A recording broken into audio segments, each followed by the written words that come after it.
Going on, everybody? John Matrix here. Hope you all are having yourselves a wonderful day wherever you're at, whenever you're watching this. We're going to be jumping into the 40k universe here with another episode in the Death in the End 3 series, The Emperor's Last Gasp. This is part 7 in this 12-part series by DQPO. Links, as always, will be down below in the description, so please do me a favor. Go over to his channel. If you enjoyed this video, be sure to give it a like. Check out his content. If you enjoy his content, makes a lot of great voiceover work for the 40k universe on his channel. So hit that sub button if you want to give him some support. Check out his Patreon. Check out any kind of membership stuff he's got going on his channel. Any kind of sponsorship stuff's going on. If you want to take support for his channel to the next level. If you would like to do the same thing for my channel, there's a join button underneath the video, as well as a link in the description, the YouTube membership benefits and tiers that I offer, so you can check those out if you would like to. But regardless, I just appreciate you guys taking the time out of your busy day to come in and hang out and watch the video. So I hope you enjoy it. If you do, consider leaving a like and a sub, as it helps me and the channel grow. So again, this is the end in the Death 3, The Emperor's Last Gasp. This is part 7 in the series. When last we left off, it did not look good for the Emperor. He pretty much all seemed like he was dead. So I'm curious to see how he's gonna turn around. We're getting into round 7 of this 12-round bout here. You know what I mean? So see what happens. The end in the Death 3. Dan Abnett. Last gasps of the Emperor. A stillness settles on your court at last. No more delays or interruptions. The crowd has fallen silent. There is nothing but the distant rumble of the Neverness and the lazy drone of the Cycnuane as they wake and begin to swarm in the gardens of the warp. The stillness is profound. The galaxy is aligned. All things and all moments. All the infinite angles and countless planes folded into one psychofractal point.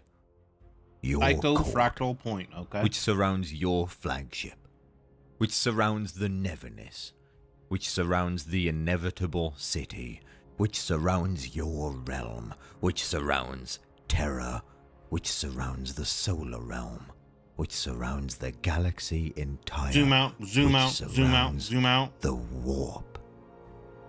And inside that, they all surround each other. We're all surrounded. Sequence. Like one box inside another, with your court at the center, and this moment at its heart. You glance at the old four in the gloom beyond. One brushes drowsy Cycnuane from its face with an indolent hand. They approve. They acknowledge you in a way your father never has. You nod. It always comes back to daddy issues with Horus, man. But it really, and I mean, you can't really kind of blame him, right? Like, the Emperor put a lot on his shoulders. The Emperor really wasn't that great of a dad. You know what I mean? So, but at the same time, they were kind of stolen away from him when they were kids, so he didn't really have a chance to be a dad. So, I don't know.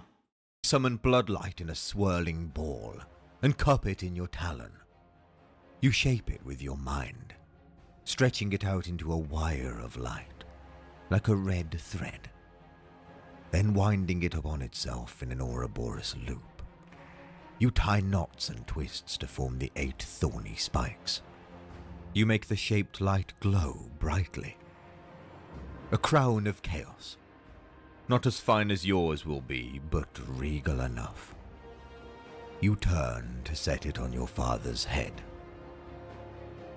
The throne is empty.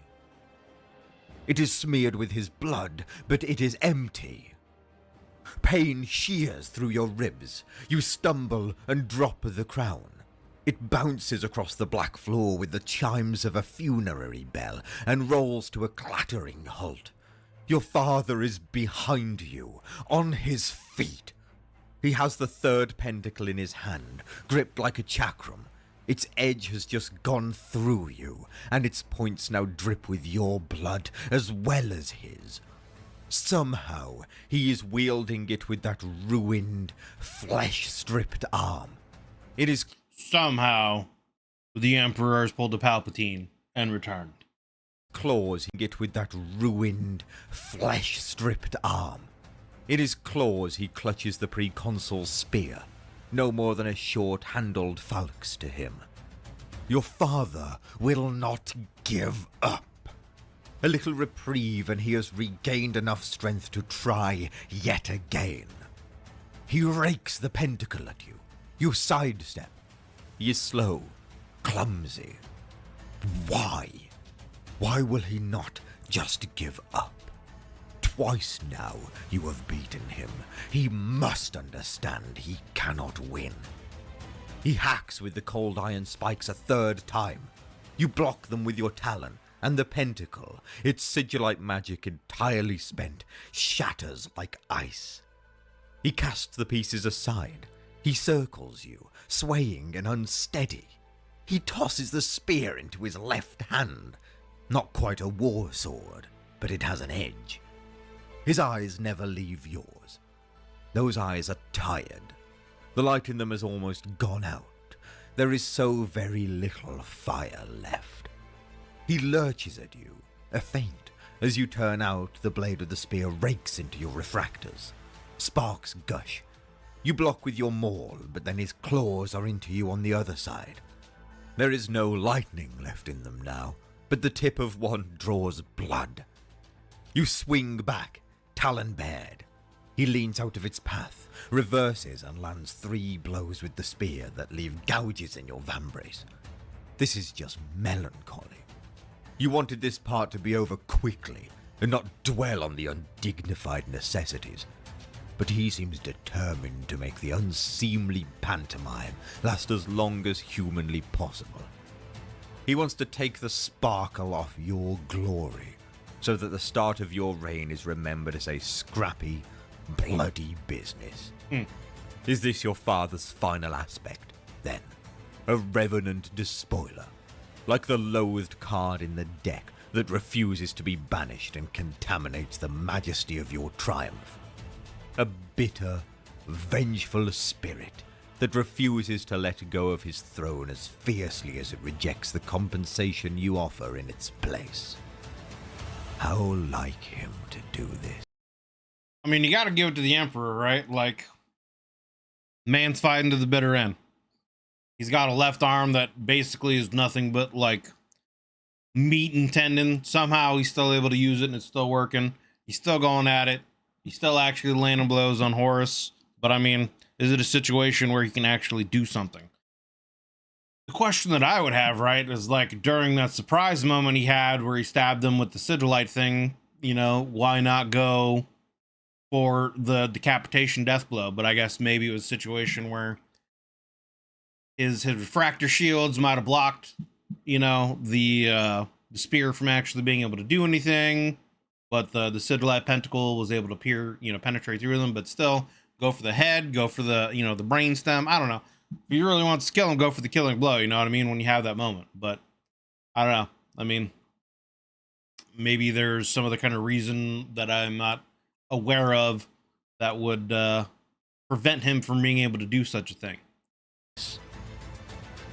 He has never let you be you, without his shadow falling over you, blocking the light, staining everything you are and everything you do, qualifying you, compromising you, compelling you. You have all the power, but somehow, he is still there.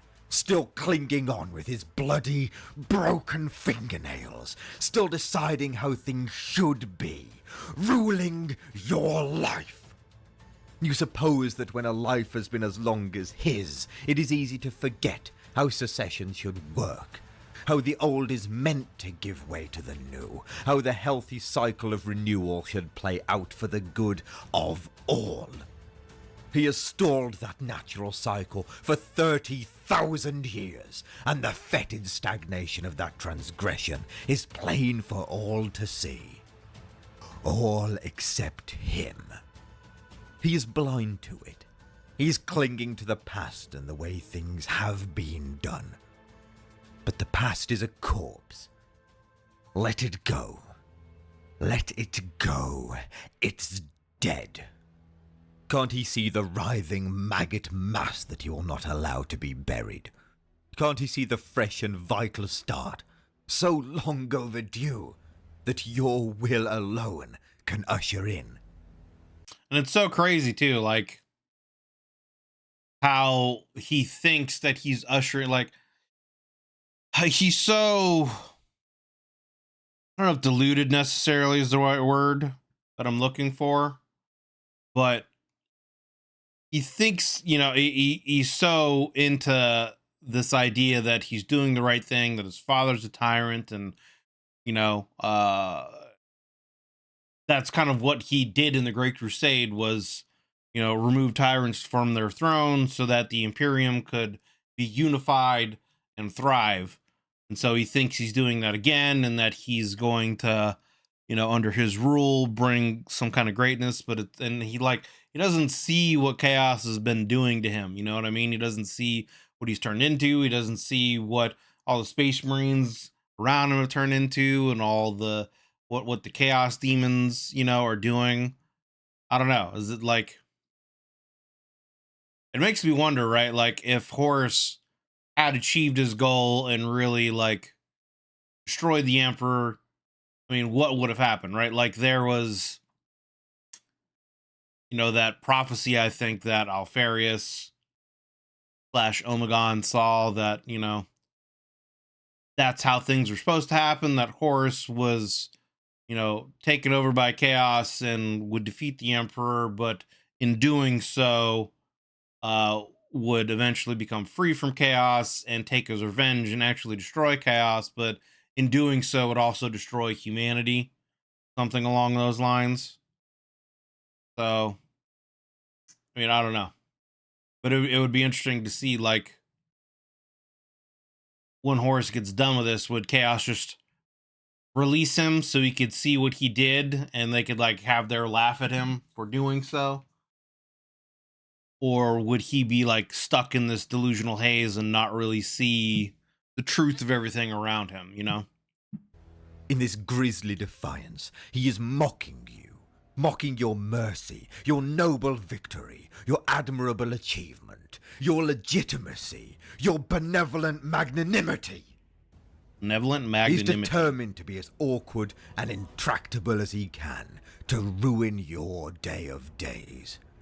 Selfish, stubborn, spiteful, oblivious as ever to the needs and desires of others, making everything about him, long past the end of his authority or significance. In defeat, he is hell-bent on ruining victory for you. He lashes out with the claws again, and you easily move out of reach.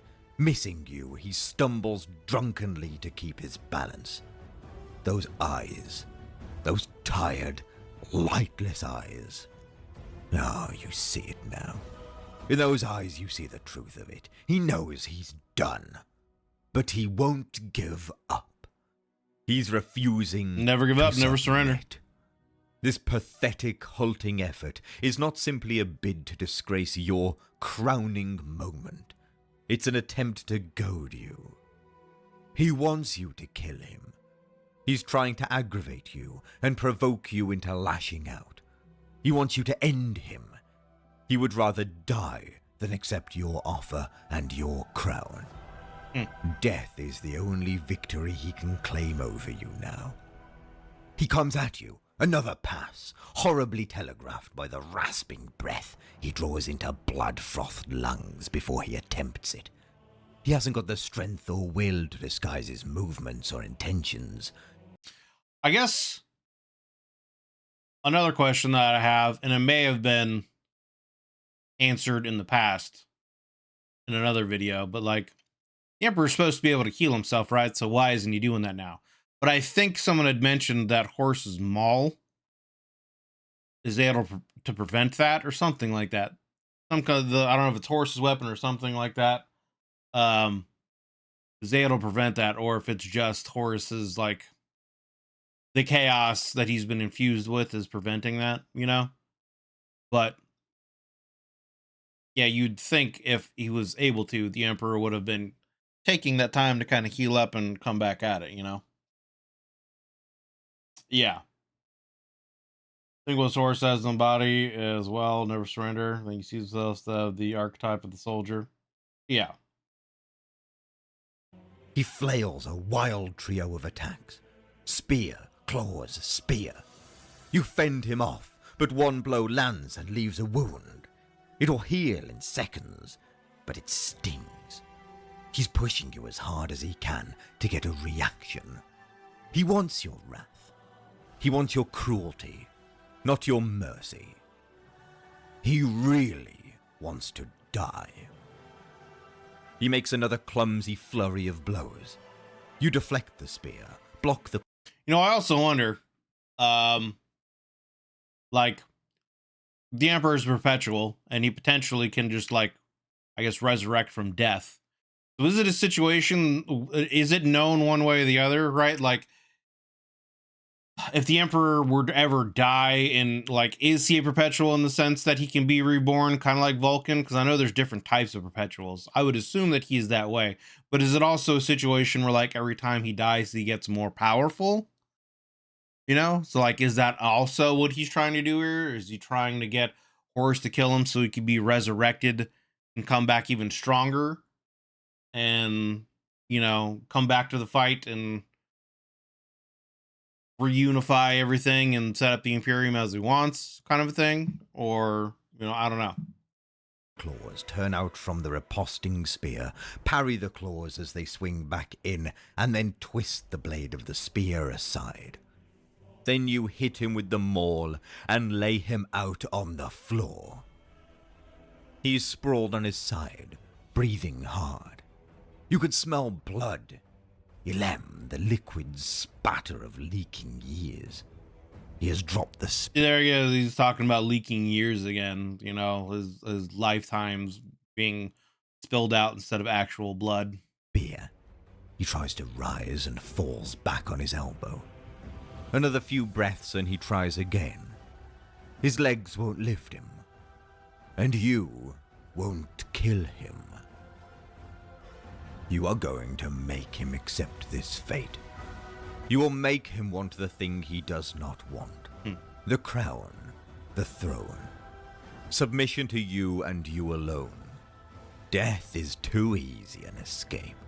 Too merciful a release after all he has done to you. He has been down so long, you could have killed him 6 or 7 times over with the maul. A single burst of bloodlight from the eye on your chest plate would have annihilated him. Well, this is also, right, like, the hubris of Horus, I guess, you know? He could have just killed the Emperor and gotten it over with, and he would have had his victory. But he wants to prove to the Emperor that he was right all along. He wants to prove to the Emperor that, you know, his way is the right way, and he wants him to see the Imperium that he wants to create before killing him, at least, you know? Or, you know, he wants to either turn the Emperor to his point of view and join him and be a subordinate to him, be his right hand, or he wants to at least show the Emperor, you know, prove to him that my way is the right way, and if you're not going to join me, then, you know, I can at least show you first before killing you, kind of a thing, I think is what's going on. But I mean, you know, we know in the end the Emperor destroys Horus, but yeah, it's just his ego getting in the way of his victory and his goal here. More thoroughly than... And I wonder how much of that too is also just the influence from the chaos, right? Like, if Horus was, like, in his right mind, You know what I'm saying? Like, if he wasn't so juiced up, or, you know, in his kind of weird berserker chaos fiend mode, and he was more, you know, clear-headed, I guess, would he just end the Emperor and just be done with it, you know, and take his victory? And do the Primarchs know that the Emperor is a perpetual too? Is that another potential thing that's going on here? With, like, because we know they would know Vulcan is, right? So would they know and or assume that the Emperor is, and thus would he also not want to kill the Emperor because of that? Because the Emperor potentially could just be reborn and have to go through this again. So, I mean, that could also be another kind of form of logic that's going on in his mind. You could have killed him 6 or 7 times over with the maul. A single burst of bloodlight from the eye on your chest plate would have annihilated him. More Could be, thoroughly than Robert. it did that fawning idiot of a Heteron. But you won't. You circle him patiently. He's propped up on his arm, and his breathing has become so labored he is almost panting. He's almost spent. He tries, once more, to rise. He fails.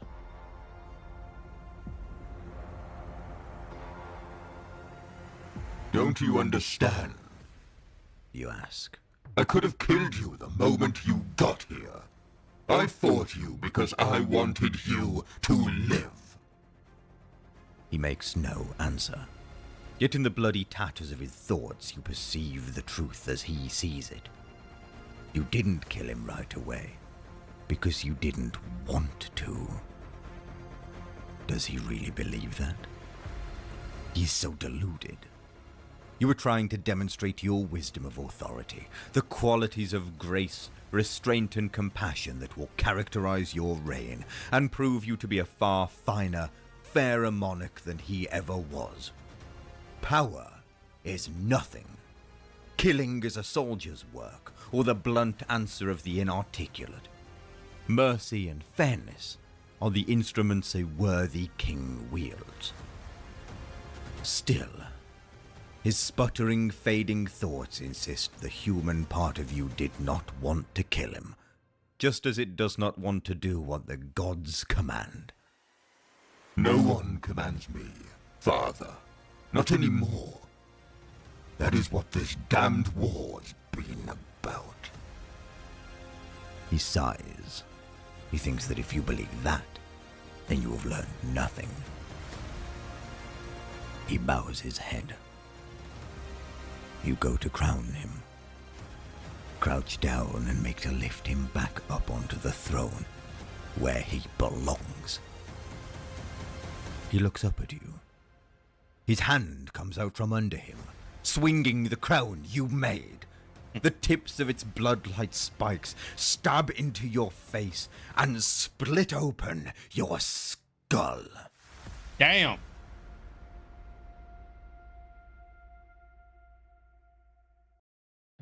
Damn. Okay. Okay. That's a way to finish it. The Emperor coming back. Again, like I said, the hubris of Horus here, potentially costing him. Could have killed him several times over, but trying to prove a point, I guess, you know? So, I mean, yeah.